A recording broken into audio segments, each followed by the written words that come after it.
Come say dem wan sanction the country Nigeria while dem go dey attack peaceful protesters. Na there na im oga Lai Mohammed wey be Nigeria information minister come chook mouth put for dis matter say CNN dem dey lie, say dem no talk truth, dem no dey there when the matter happen. Hi everyone, welcome back to this YouTube channel, True Dreams with Lady T. Is your sister, your friend, is your girl. If this is your first time you just didn't get post for YouTube, or you just see this channel for the first time, you never subscribe, please consider to hit that red button, click on the notification bell so you go know anytime we put video here. Thank you so much for coming around again, and God bless you. You see, Lagos state government don reply CNN report on the Lekki Toll Gate shooting during the EndSARS protest wey turn bloody for Lagos, wey held on Wednesday. Lagos state government dey reply CNN because CNN come bring out the truth, come expose so many things wey dem dey hide, and the video come go viral. So tey many people come dey shook their mouth, dey put all the European countries sef, all foreigners, they don see the truth for inside the matter. So right now dem come say dem wan sanction the country Nigeria while dem go dey attack peaceful protesters. Na there na im oga Lai Mohammed wey be Nigeria information minister come chook mouth put for dis matter, say CNN dem dey lie, say dem no talk truth, dem no dey there when the matter happen. Oga Mohammed come discredit the report of the media organization. He say CNN no get reporters on ground during the Lekki Toll Gate protest. They rely on videos wey dey circulate on top social media. On which base they do their reports? The minister na come dey ask this one. So he also add say why tori people for CNN no balance their tori. He say why dem no use the report of the military oga General Taiwo wey e present for the Lagos judiciary panel. He also talk say dem suppose to sanction CNN for their report, as dem be tweet before say 38 people die, but later change mouth to talk say na only one person na im die. According to the minister, he say dem only fire blank ammunition, and blank ammunition no fit damage the flesh or kill people. He come talk and say if dem really fire live ammunitions, plenty people for die, but that no happen. Fake news deceive the whole world, and nobody don come out to say dem lose their pikin or relative for Lekki Toll Gate. The minister na im talk this one. So he also say if anybody get any case, make dem come out and present am before the panel wey we don set up, instead wey dem dey call for sanction against the country. Una know say dem don call sanction against Nigeria. Na im make this minister come out come dey talk like this, say if anybody get any case, make e come out for panel that day, make e come talk am. If you guys can remember, one woman come and say e pikin die for Lekki Toll Gate. I believe if una share this video, make e reach the woman hand, make she come out, come cry, come out to the world how e pikin take die. I believe that video still dey go on. So na wetin Mohammed na im talk be this. Mona see tori o. And now Aso Rock now dey shake. Lagos state government now dey shake. I will continue, or before I go read wetin dey on board, I just wan let you wey dey watch me now say, if I dey read, no look wetin I dey talk for mouth, no look my mouth, no look my face, but look the write-up wey dey for the screen, because I dey read for people wey no sabi read, so that they go dey hear. You wey sabi read well well, look the one wey dey for screen and read am. So Lagos state government tell BBC Pidgin dem no get anything to talk about the CNN investigation wey show wetin happen for Lekki toll gate for the night of 20 October 2020 as EndSARS protesters gather for the place to continue the protest wey dem don dey do for almost 2 weeks. The government no get any reaction to the video as dem dey wait the outcome of the Lagos State Judicial Panel. You see, dem dey wait for the outcome because the matter e don dey for court. They say they no get anything to talk because they see am say the truth e don come out.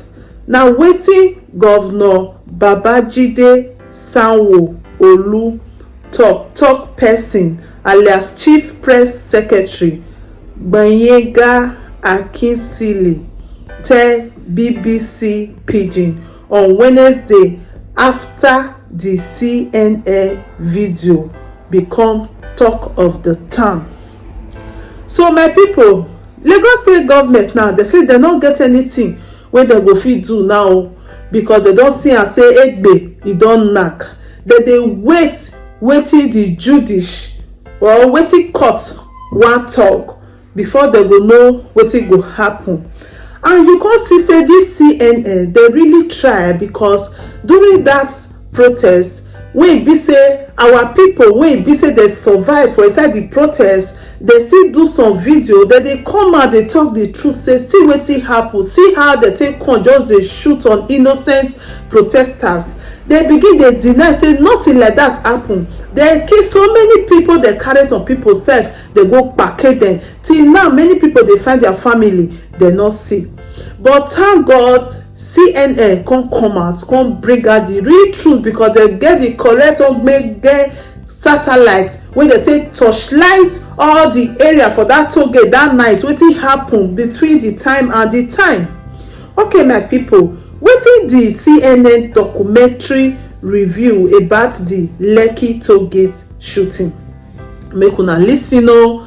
Number one, the video show how army trucks leave the Bonny Camp barracks from Victoria Island at 6:19 and head towards the toll gate plaza and the protesters. Number two, the army begin shoot at 6:43 until at least 8:24 p.m. Una see say technology good well. Then number three, they interview plenty eyewitness and families of those wey lose their loved ones to the Lekki shooting and then confirm say army be shoot at the protesters and clear body of those wey die. Some people they find their family, they never still see them. Then number four, people wey injure for the protest begin reach hospitals by 7:19 p.m. and one video wey CNN analyze show say dem dey shoot as people dey injure. Number five, CNN be check bullet season wey dem find for the scene of the incident and dem confirm say the bullet match wetin the army dey use. Two ballistics experts also confirm give CNN say the shape of the bullet season show say dem use live rounds different from wetin army talk say na empty bullet dem shoot. The media organization work with the Balkan Investigative Reporting Network and they confirm say most of the bullets they see for the Lekki toll gate come from Serbia. Expert documents wey CNN see show say Nigeria buy weapons from Serbia almost every year between 2005 and 2016. Number 6. No be only army shoot that night, even police join. One international human rights group don warn Nigeria government make dem no cover up Lekki toll gate Lagos shooting. Plenty controversies don follow the Lekki toll gate shooting as Lagos state government and the Nigeria army dey talk different things, but the question many people still dey ask na who order the shooting and wetin really happen that night for Lekki toll gate. Na the question wey everybody still dey ask na be this one. If you ask me, na who I go ask. Peaceful protest dey come turn out to bloody protest. You see how wuruwuru dey for this our country. Wetin happen that day? People dey come out with the truth, they dey threa ten dem. Some people don run go hide because of say dem don dey find dem. They don catch innocent people because of this matter. They dey hide am make e no come out. But we thank God, God still dey do am, e still dey come out, because the innocent people wey die, they no go die for nothing. Their soul go rest in peace. But justice must take place.